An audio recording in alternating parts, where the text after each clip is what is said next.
students, I will be discussing about the topic custom in today's short lecture. Basically, jurisprudence is the study of the theory and philosophy of law. In jurisprudence, we do not deal with the practically applicable pieces of statutory law. Rather, we try to understand the very essence of law and its various dimensions. So, the word which I will like to give an essence here is the source of law, which is being used in various senses. The common source of law, which includes customs, codified laws, judicial precedent, etc., with the growing popularity of codified law and precedent in modern states, which replace various other sources of law. There are many differences amongst jurists regarding the source of the law. According to Austin, the source of law includes three things, three meanings basically: the direct authority, which means sovereign; historical documents, which means courts; causes, which makes society's laws the force of law, basically, which means legislation, customs, etc. Further, C.K. Allen, he defines it that it is the use.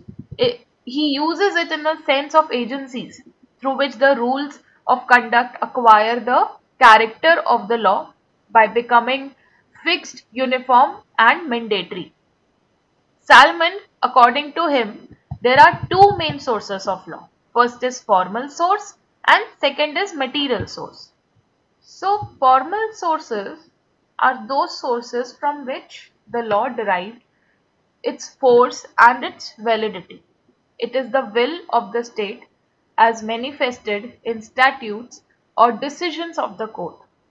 Professor Allen considered that the concept of a formal source is wholly and necessary because it simply means that the state will recognize a law that is a law basically. If I come on to this PPT which I have shared with you all, material sources are further subdivided into legal sources and historical sources. From the material source, the law derives only its material, but not its validity. Further, material sources are further divided into, we can say that these sources derives the matter, but not its validity. These sources are further divided into two sources, the legal sources and historical sources. Legal sources, that are the source which is not only in fact but also in law and are officially there, which includes legislation, which means enacted law; precedents, which means case law; customs, and conventional law, which includes agreements, for example, local laws, treaties, etc. Historical sources are those sources that are really in fact only and unauthorized. For example, legal writings, jurist opinions, foreign judgments, constitution, etc. So the common source of law, which includes three major sources of law that can be identified in any modern society, which are legislation, judicial precedents, customs, like this. First, I will talk about the legislation. Legislation as a source of law. The legislation is considered as the most important source of law. The term legislation is basically derived from a Latin word leges, which means law, and letum, which means to make or set laws. Therefore, the word legislation means the making of law. So, legislation is the source of law which is included in the declaration of legal rules by a competent authority. The legislature is the direct source of law, and the legislature frames new laws. It revises old laws and repeals the existing laws in all the countries. It is the most important source of lawmaking in modern times. The word legislature here basically means make the law. Its scope is now limited to a particular form of lawmaking. This is not only create new law, new rules of law, but also remove existing inconvenient rules. There are two types of legislation, which include supreme legislation and subordinate legislation. Supreme legislation is an expression of the legislative will of the supreme authority in a state. It is the supreme because no authority can modify, amend or control it. It transfers sovereign or supreme legislative power to the states and therefore unable to be repealed by any other legislative authority.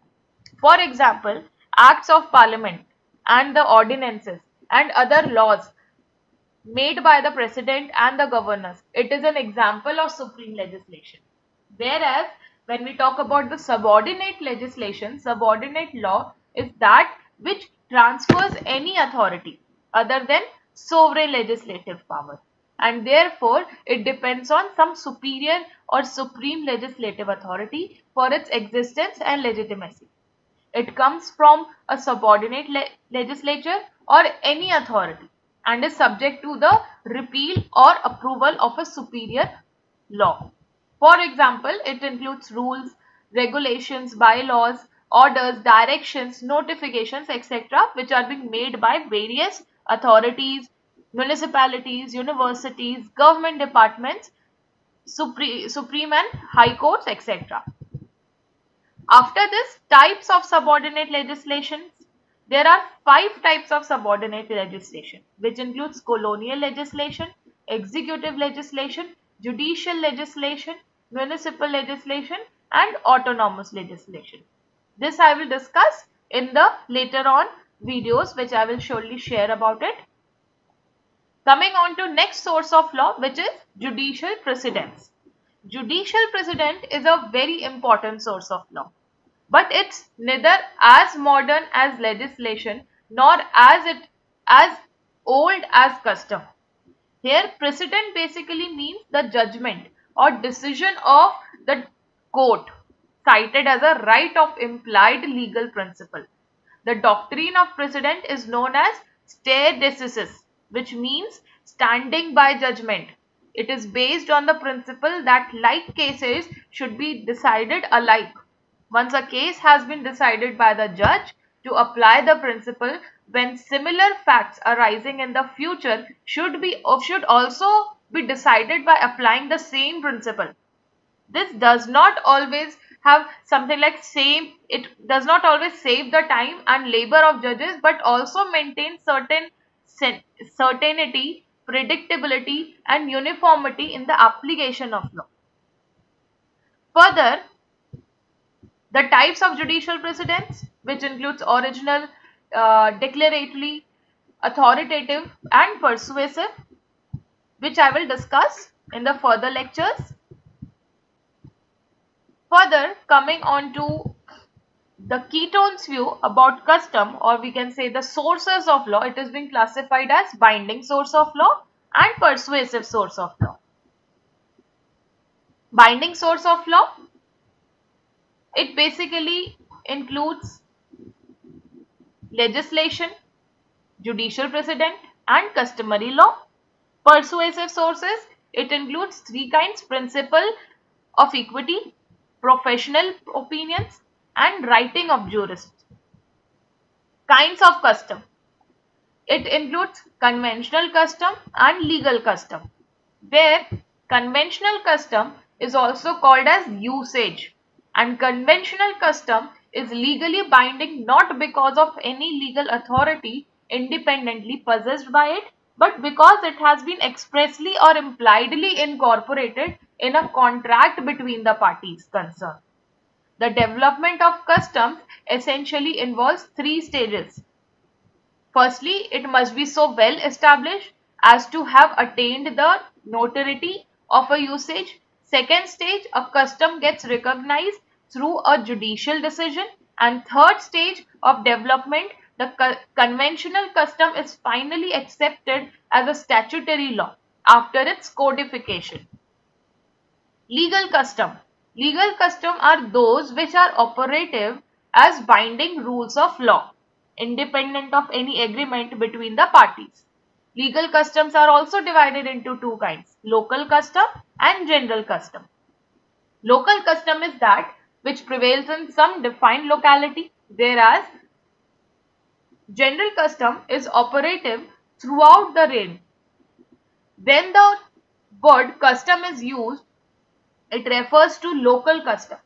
Hersbury defined local custom as a particular rule which has existed actually or uh, presumptively from time immemorial, and it has obtained the force of law in a particular locality, although it is contrary to or not consistent with the common law of the realm.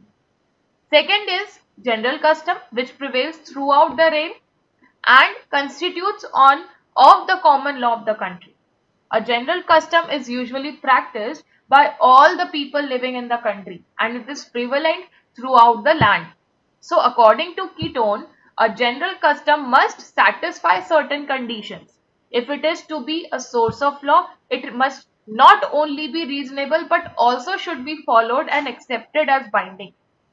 It must be in existence from the time immemorial and should not be in conflict with the statute law of the country. The requisites of a valid law. So in order to be, or we can say in order to become a valid custom, it must conform to certain requirements, which is being, you can see in the slide also. The essential requirements includes for a valid custom are reasonableness, consistency, compulsory observation, continue and immemorial antiquity, and certainty.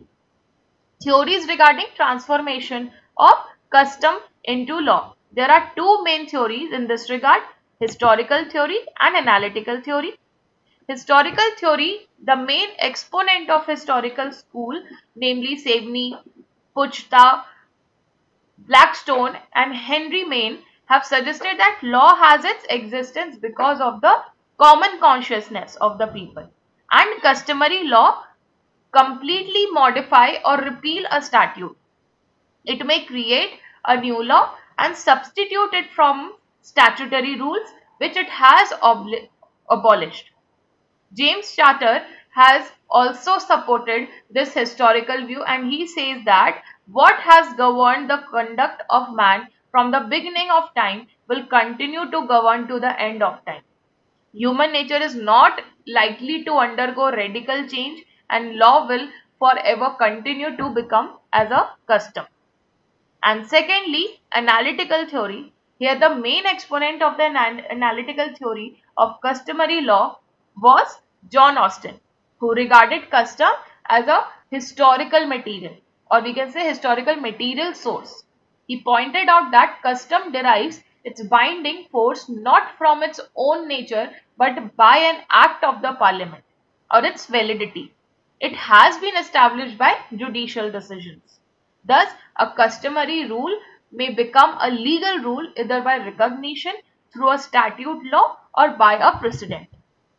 So, concluding this portion about custom, I would finally like to conclude it that to interpret any law, it is very much important to understand the source of law. That is why the subject of law sources has attracted the attention of many jurists, thinkers, and legal theorists. So, custom is a very ancient times, from a very ancient times, the most important source of law. Whereas now, with the growth or with the change in the modernization of the society, we are focusing more onto, there is growth in the legislation and precedent, which is gradually decreasing. We are looking on to the part of customs. Thank you so much.